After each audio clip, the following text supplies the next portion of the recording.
हाँ, इस लोन का इंटरेस्ट अभी भी इतना ज्यादा क्यों है? अभी बैंक जाती हूँ। अरे मैनेजर, मैं इतने साल से लोन का इंटरेस्ट दे रही हूँ और अभी भी मेरा लोन का इंटरेस्ट 2 लाख रुपए दिखा रहा है। इतना इंटरेस्ट अभी भी? मैं इतना ज्यादा इंटरेस्ट क्यों दूं? मुझे बताओ, अभी बताओ, जबकि मैं 3 लाख इंटरेस्ट लोन पे पहले ही दे चुकी हूँ। देखिए मैम, बैंक से लोन लेते समय जो इंटरेस्ट रेट आपने साइन किए थे उसी पे आपको इंटरेस्ट लग रहा है और आपको वो इंटरेस्ट अब देना ही पड़ेगा। और आपके पास इस इंटरेस्ट रेट से बचने का और कोई रास्ता भी नहीं है। आपको ये सारा इंटरेस्ट बैंक को चुकाना ही होगा। हेलो हेलो हेलो, हाँ जी, बोलिए बोलिए। हेलो, क्या आप बिल्लू बैंकर बोल रहे हैं? मेरे को आपकी एक हेल्प चाहिए। हाँ जी बिल्कुल, बोलिए बोलिए। क्या आप मुझे बैंक के पास वाले कैफे में मिल सकते हैं? हाँ जी बिल्कुल, मैं बस अभी आया। वाह, सुंदर लड़के, मुफ्त का खाना।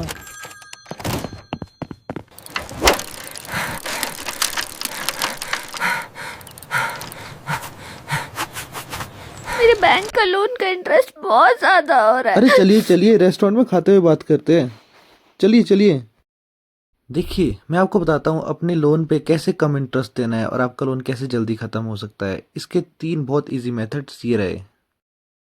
वैसे बहुत सारे मेथड्स हैं, उसमें से ये 3 काफ़ी पॉपुलर है। इसमें से एक है एक्स्ट्रा रीपेमेंट, दूसरा है इंक्रीज इन ईएमआई अमाउंट और तीसरा है रीफाइनेंसिंग। चलो अब बात करते हैं काम कैसे करता है। मान लीजिए आपने 10 लाख रुपए का लोन लिया है 9% रेट ऑफ इंटरेस्ट पे 10 साल के लिए। और इस लोन की फुल रीपेमेंट के टाइम आप पूरी जो इंटरेस्ट पेबल होगा वो होगा 5,20,109 रुपये। और जो मंथली ईएमआई आपको इस लोन पे देनी पड़ेगी वो होगी 12,668 रुपये। तो इसका मतलब होता है कि 10 लाख का लोन 9% रेट ऑफ इंटरेस्ट के हिसाब से 10 साल के देने के बाद आपको जो इंटरेस्ट पेबल है होगा 5,20,109 रुपये। और टोटल अमाउंट जो आप रीपे करोगे होगे 15,20,109 रुपये। चलो तो अब पहला ईएमआई का रूल अप्लाई करते हैं जो है एक्स्ट्रा रीपेमेंट।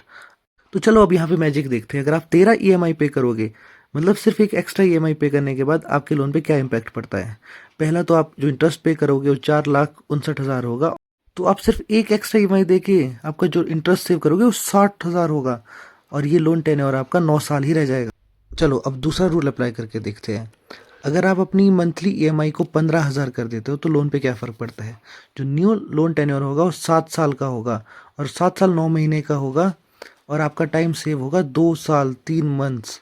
और टोटल इंटरेस्ट सेव होगा वो होगा 1,28,612 रुपये। और आप टोटल इंटरेस्ट सिर्फ 3,91,000 पे करोगे। मतलब 2,32,000 रुपये एक्स्ट्रा देने पर आपका लोन जो कि बहुत जल्दी खत्म हो जाएगा और उस पर इंटरेस्ट सेव होगा 1,28,000 का। है ना शॉकिंग। चलो तो हम नेक्स्ट टूल की बात करते हैं। इसमें बस आपको एक फाइनेंसर ढूंढना है जो आपको उससे कम रेट ऑफ इंटरेस्ट, मान लीजिए 7.5 पे लोन दिलवा रहा है, सेम वही अमाउंट।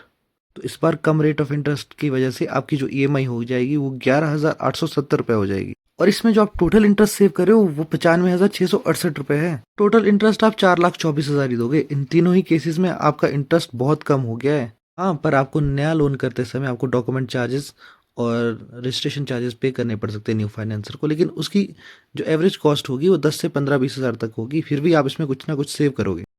और अब बात करते हैं, अगर आप ओरिजिनल ईएमआई पे करोगे जो 12,668 रुपये थी, तो इसमें आपका लोन सिर्फ 109 मंथ में ख़त्म हो जाएगा। और टोटल इंटरेस्ट पे होगा 3,82,500 रुपये। और बच गए आपके पैसे। वाह, प्रॉब्लम सॉल्व। चलो मैं बिल पेमेंट करके आती हूँ। तो इस तरह अपने लोन पे कम इंटरेस्ट पे करके आप भी पैसे बचा सकते हैं। अगर आपको ये वीडियो अच्छी लगे तो do like share and subscribe this channel. Thank you.